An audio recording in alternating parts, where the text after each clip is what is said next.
Hi, I'm Kate. Welcome to Blooms in the Yard. Today I'm going to do a quick winter garden tour.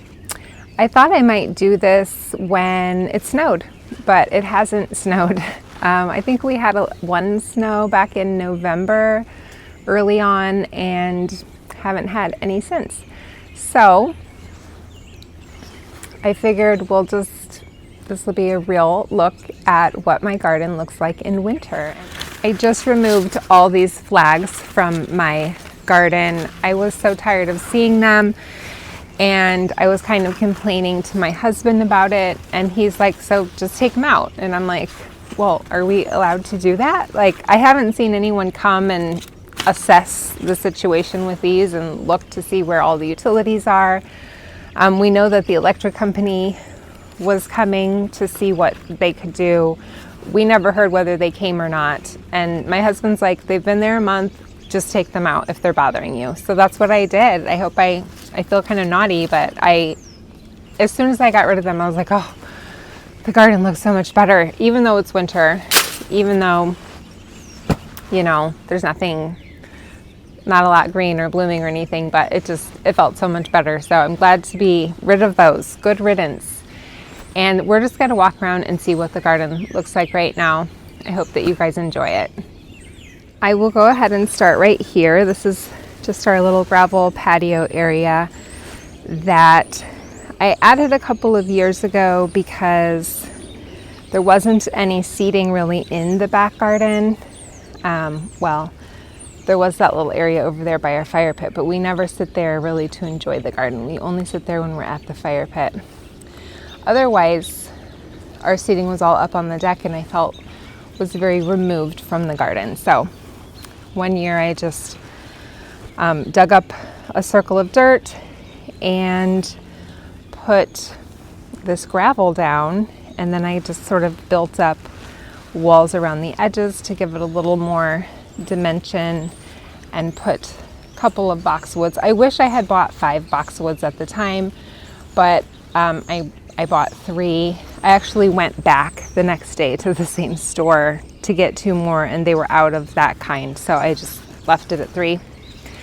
This is I almost said river birch. It's not a river birch. It's a white Himalayan birch, which I got after a trip to Colorado where I decided I needed something that looked like aspen trees, but I didn't think the aspens would do that well here. Ignore that. I just threw some branches and pine cones in there. There was no design or thought involved in that, unfortunately.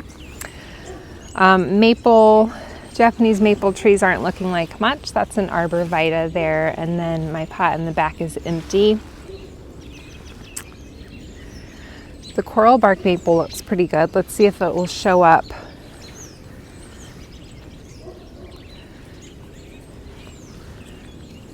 I think you can see that pretty well. I'm not sure if that will be dug up. Technically, it shouldn't be. They said 10 feet. It's right at about 10 feet from the pipe that's going to be dug up. Let's take a look at these.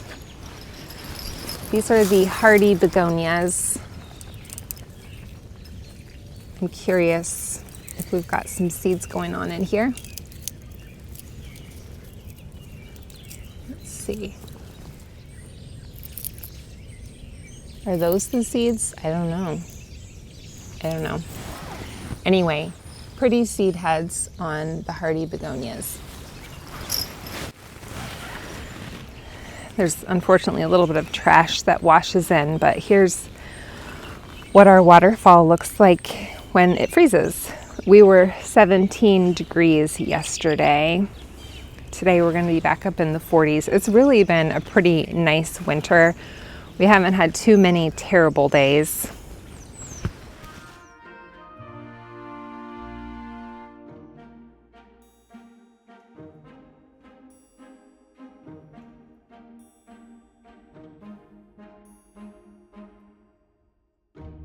This is the whole area that's going to be dug up.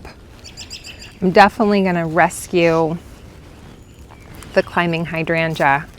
which I actually just moved here a year ago. Let's see, the buds are looking good on it. I think I know where I'm going to put it. I will show you as we go if I remember. Then the Annabelle hydrangeas always offer good winter interest, and the Boxwoods. These random wire cages back here, so this is my one Japanese maple that I had in a pot and I buried the pot there, and this is another Japanese maple that I buried in the pot. Okay, take a look at it. Oops, it's kind of frozen, but there it is.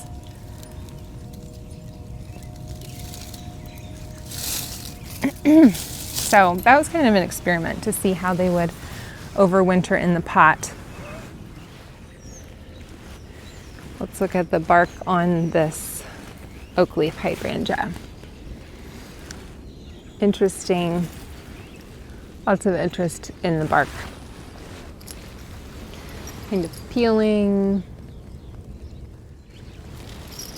So that's my Oakleaf hydrangea. That's the Alice.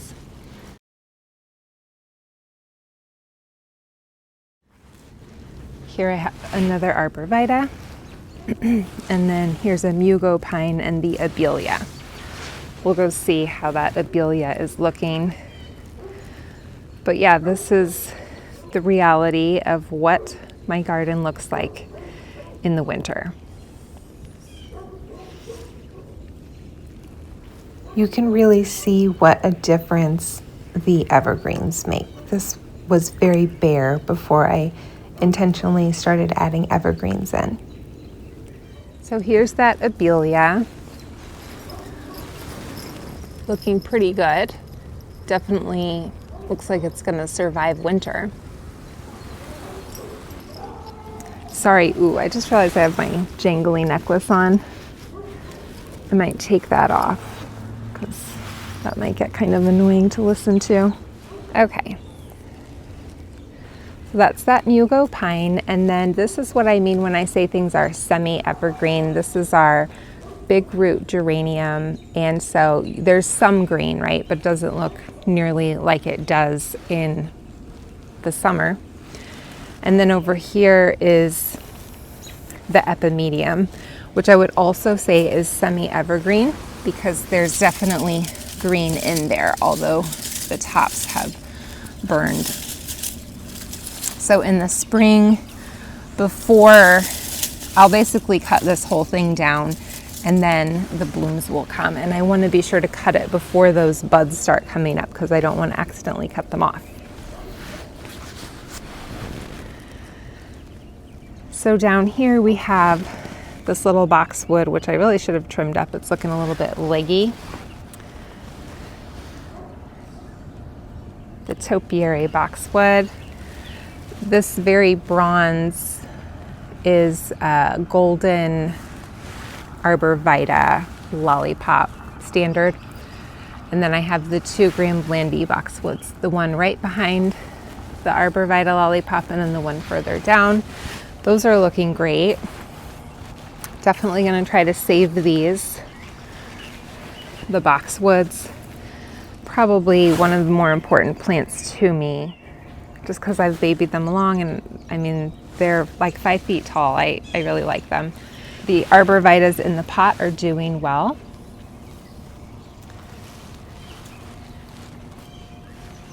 And then down here, let's see. We'll go this way. These are my Rose of Sharon, purple pillar Rose of Sharon, which kind of divide my garden from the neighbor's yard. And then here I have a boxwood and a wintergreen euonymus, which this area always collects leaves, so that never really looks that great in the winter because it's always covered in leaves. I should come in and see if I can kind of get those leaves out of there. More of the semi-evergreen big root geranium. And so this is the side garden in the dead of winter. not too shabby. I just have this big pot on the right is empty, and I'm kind of composting some yard waste in there. To the right here I have a green mountain boxwood. Get that stuff off of there.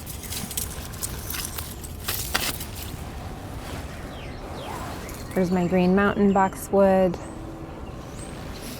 and cryptomeria. Not much else in this going on in this area right now. My flags that I'm happy to be rid of. Over by the AC I have the little hedge of boxwoods going. And these dried blooms are all from my, I've forgotten all the names of all my plants. Those are from the little Quickfire. Those are from the little Quickfire hydrangeas. And I have more of the little arborvitaes up on the deck. My dogwood looked really pretty after it snowed, but I think it's from like the steam coming out, like the exhaust from the furnace is right next to the AC. And I'm just not sure this is going to be good for this plant long term. I'm not really going to go up there, but I've got some greenery in a pot up on the table just to keep something there. Here's the state of the ivy. So alive, but not super beautiful. Somebody said something about I needed to have hardy English ivy, or I can't remember what they said, and I was like, is that different than what I have? I don't know. I'm gonna have hellebores blooming here. This little twig here is my prized snowflake Oakleaf hydrangea. I probably should put something around that. For some reason it gets eaten down. I don't know if it's deer or rabbits or what. We don't really have deer, but somehow tall things sometimes get eaten down. So okay, we have the incredible hydrangeas there. And other than that, in this area, just this big log and little decorative piece there.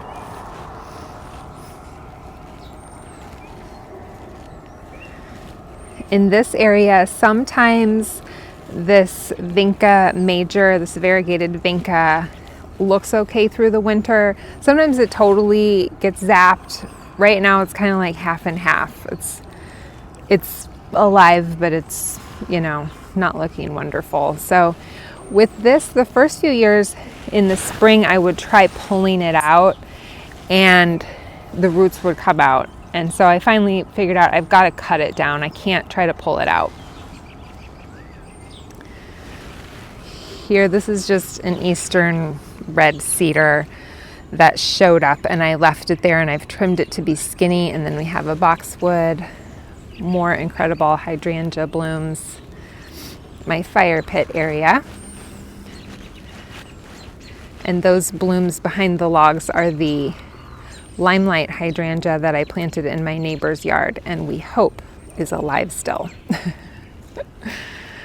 So then decent amount of evergreen interest here with the yew, boxwood yew in there, doing pretty well. Just put that in there this last year. And then we have another boxwood and yew right on the other side of that. I also have a hellebore here in front of this container and some heuchera in the container. I'm not sure which kind of heuchera. More Annabelle hydrangea, dried Annabelle hydrangea blooms there. Some ajuga. That's a Japanese maple and another Annabelle hydrangea. Well, I said I would mention it and then I forgot, but this is where I would like to move that climbing hydrangea just to the right of the corner of the deck. And then there's a hellebore here next to this chair.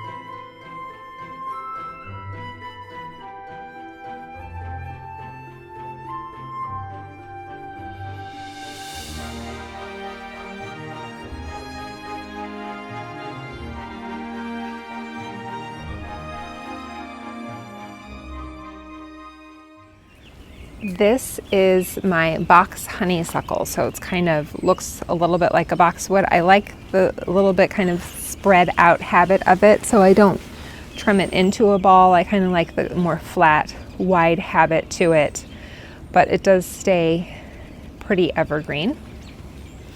And then I have Ajuga and Vinca minor there. I didn't really point out, but I have a decent amount of Vinca minor in the back garden. The moss is still green. That's something. This is kind of my newer area. I did a video, but in here I have the black-eyed Susans are still showing green. I just think it's interesting to see like what kind of keeps them green. So again, the big root geranium, not quite as killed back here in this protected spot next to my chimney. And then the black-eyed Susans still have some green. And the Ajuga, I'm happy to say, has some signs of life. I like that it's not completely bare dirt here for when this fills in with Ajuga. This Ajuga is all new this year, and actually this on the left is not Ajuga. This is a red penstemon. This guy's probably coming out because he didn't do great, and I might be putting one of those Graham Blandy Boxwoods right there. Strawberries do stay semi-evergreen here, and then here I have a Hixie yew. This is the bark on my, more forgetting, Oakleaf Hydrangea. Oof, can't remember which one though. Gosh, Ruby Slippers, Oakleaf Hydrangea. And then some Vinca minor, 3 Boxwoods here.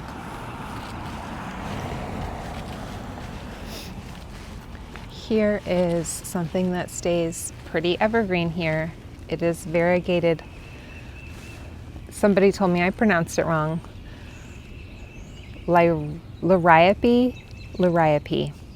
I call it Liriope, and I have for years, so I'm probably just going to keep saying it wrong, but someone told me it's Liriope.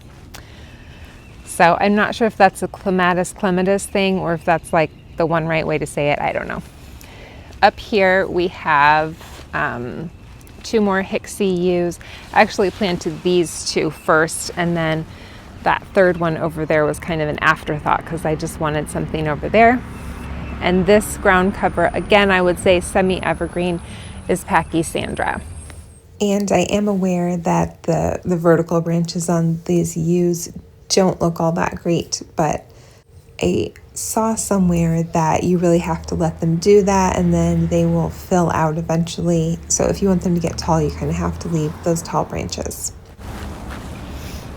So this is going to be very like part sun, part shade, but I worked a lot on this area this last year, so it's kind of in transition and a bit of a mess. But this tree is the Franz Fontaine hornbeam, which I'm really excited the buds look really good and healthy, so I feel like that's a great sign for that. And I feel like I did a really good job planting that, like spreading out the roots and doing what I should do, as opposed to what I did with the oak that I planted, which probably didn't do as well.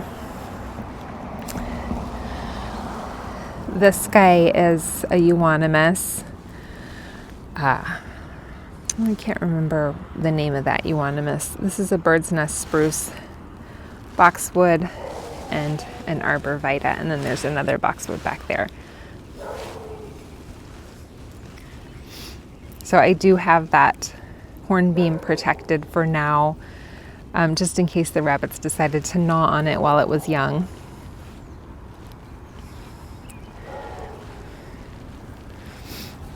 This is just a sand cherry.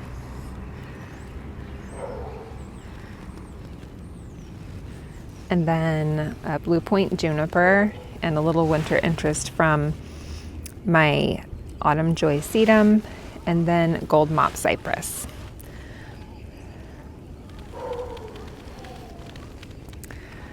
I was looking this up the other day, and it said that the Blue Point juniper should top out at about 12 feet. And I feel like we're already getting close to that. It's only been here like 5 or 6 years, so it may be getting bigger than that. I do love the gold mop cypress for winter color. And then this is a blue spruce, not a specific kind. I just got it at Christmas time in a Christmas container.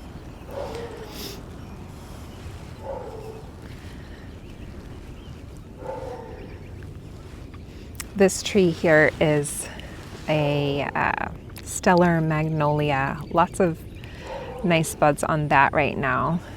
I have a couple of blue star junipers in here.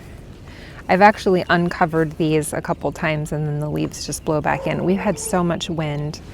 This is golden oregano, which is semi-evergreen. So here are the buds on that magnolia.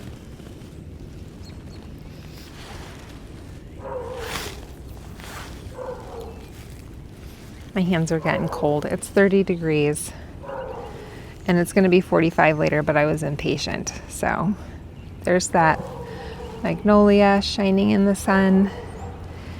And yeah, I really love the blue spruce with the gold mop cypress. I just feel like it's a successful area.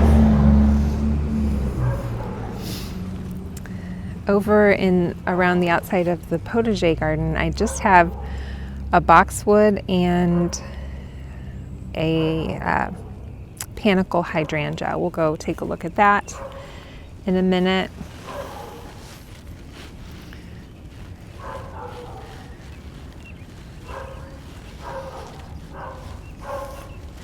And again, my goal here was to have some taller things along this edge. And so with that in mind, I added this tall kindred spirit oak here this last year. So it's going to be really tall and skinny. That along with the magnolia tree and then this trellis should be giving me the height to kind of define the difference between my yard and my neighbor's yard. I'm trying to kind of make a border. Here's a little bit of winter interest on my crepe myrtles.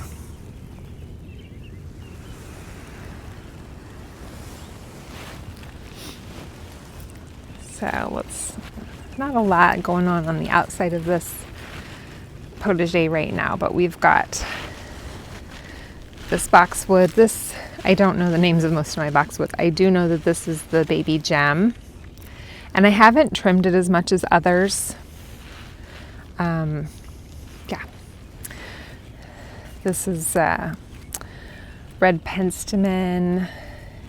In the middle here, I have my boxwood interest, which I planted just this last summer because there's never anything in there. So it's exciting to enjoy those boxwoods this year for the first time. Let's see what's going on over here. I don't know if those sunshine ligustrum are going to come back for me or not. I know in some places they're evergreen, but there's 1, 2, 3 sunshine ligustrum. So that'll be interesting to see if they come back. This boxwood is looking pretty bronzed out, which is fine. I don't know if you can really see this because it's hidden in the leaves, but there's a bunch of ground cover sedum here.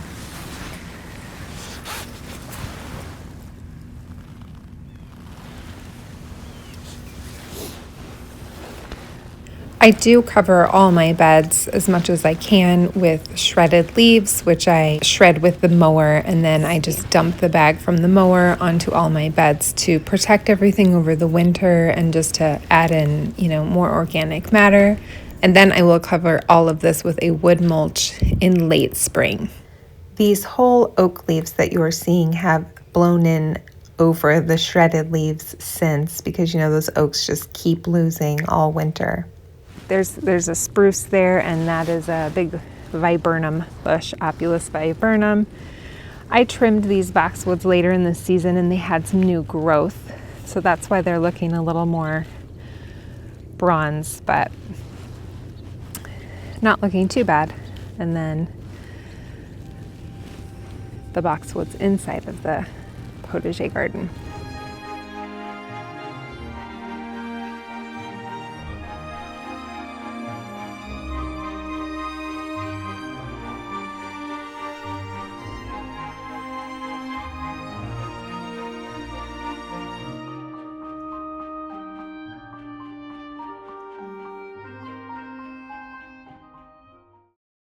Still a little bit of red leaves on my Itea here.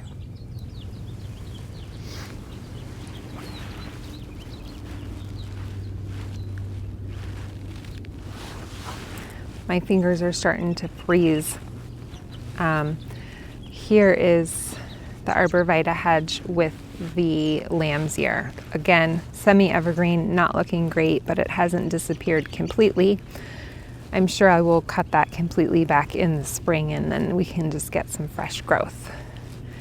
I do like having the dried hydrangea blossoms on this firelight hydrangea. This electric box is a little more covered up by the iris during the season, during the growing season, but I would like it to be more covered up. So I'm going to work on that when I redo this area after the storm drain project. I'm going to try to put something more evergreen and taller to really cover up that box from all the way around. But I do feel like I've been successful with covering it up, at least from the front, with this sea green juniper. And this, I know that this lilac and sea green juniper are kind of competing. Here are the lilac buds. I was going to move this lilac, and then when they decided to do the project, I just ended up leaving it, and we'll kind of see what happens with everything.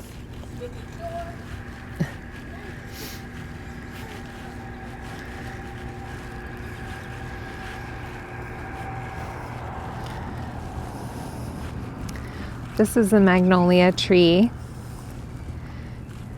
and underneath it I have daffodil bulbs planted, so I'm sure I'll be showing you those in the spring. And then we're kind of back where we started at the side garden.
Thanks for joining me on this winter garden tour. I hope you enjoyed it.